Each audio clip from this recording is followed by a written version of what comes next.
기독교는 물고기와 관계가 깊습니다. 마태복음에서 주님은 천국을 물고기를 모는 그물로 표현하셨고 물고기 2마리와 보리빵 5개로 허기진 5,000명을 먹이기도 하셨습니다. 베드로처럼 제자 중에 어부가 여럿 있었고 사람을 물고기에 비유해 사람을 낚는 어부가 되게 하리라 말씀하기도 하셨습니다. 오늘의 이야기 역시 물고기와 관계가 있습니다.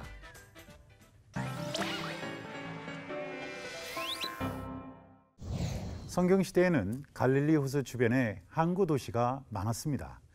어부들이 잡은 물고기 가운데 먹을 수 있는 고기는 바구니에 담고 부정한 것들은 새의 먹이가 되거나 말라 죽도록 물가에 내버렸지요. 시장에 내놓는 생선은 반드시 지느러미와 비늘이 있어야 했습니다. 그래서 호수의 민물고기는 물론 바다에서 잡히는 연어, 도미, 조기는 지느러미와 비늘을 가지고 있었고요. 반면에 상어나 고래, 미꾸라지, 메기, 뱀장어는 지느러미는 있지만 비늘이 없어서 금기 식품이었답니다. 우리나라에서 즐겨 먹는 오징어나 낙지, 문어는 당연히 유대인의 식탁에 오르지 못했는데요. 이런 어종은 잡아도 즉시 내버려야 했습니다. 찬거리 때문에 시장을 찾는 성경시대의 주부들은 넉넉지 않은 사정과 이런 율법 때문에 생선의 선택의 폭이 그리 넓지 않았는데요. 흔히 볼 수 있는 생선은 정어리, 잉어, 그리고 틸라피아였죠. 특히 정어리는 갈릴리 지역 특산물인데요.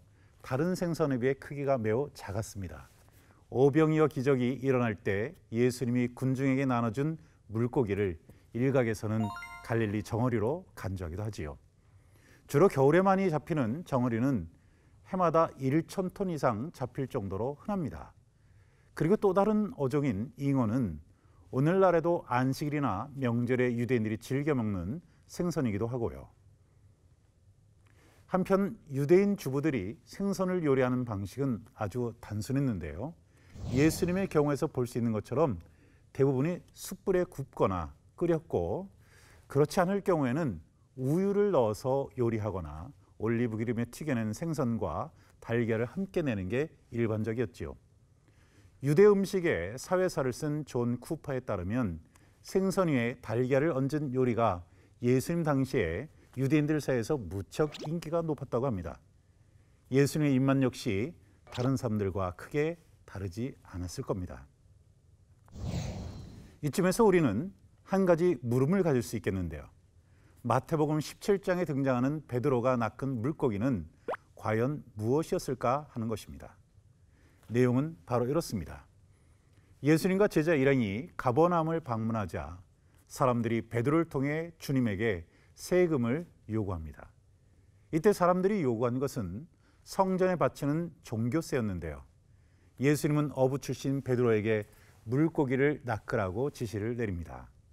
잡은 물고기의 입을 열면 그 안에 2사람의 종교세를 치를 수 있는 한 세겔이 들어있을 거라는 말씀이었는데요.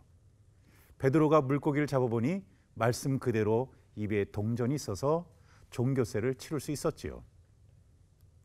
성경에서는 베드로가 낚았던 물고기가 어떤 종류였는지 소개하지 않지만 일반적으로는 틸라피아라는 이름을 가진 역돔으로 추정하지요. 우리가 성지순 내려가면 갈릴리 호수 부근에 있는 음식점에서 비싸지 않은 비용을 치르고 감자와 함께 기름에 튀겨 나오는 생선을 사 먹게 되는데요. 그때 나오는 생선이 바로 베드로 고기라는 별명을 가진 틸라피아입니다. 틸라피아는 아주 오래전부터 이집트와 이스라엘에서 즐겨 먹는 생선이었고 예수님의 제자들이 어부 시절에 갈릴리 호수에서 주로 잡았던 물고기가 틸라피아였다고 전해집니다. 길고 삐죽한 등지느러미를 가지고 있어서 아랍어로는 빛이라는 이름의 뜻의 무시트라고 불리는 틸라피아는 세계적으로 기아 문제를 해결할 대안으로 인정받을 정도로 고단백질 생선으로 분류되기도 하지요. 한편 이 틸라피아는 성질이 무척 사나운데요.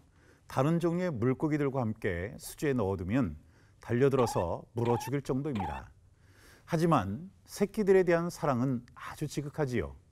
틸라피아는 대개 보름 정도 알을 입에 품고 다니는 것으로 알려져 있는데요.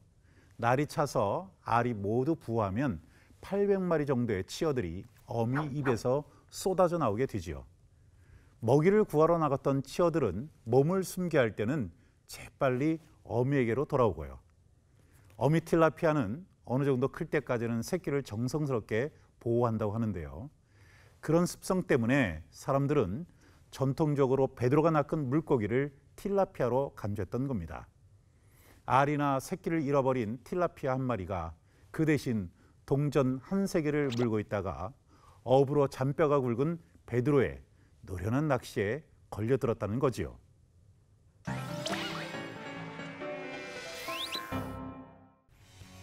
이렇듯 성경을 보면 물고기에 관련된 에피소드가 참 많이 등장합니다.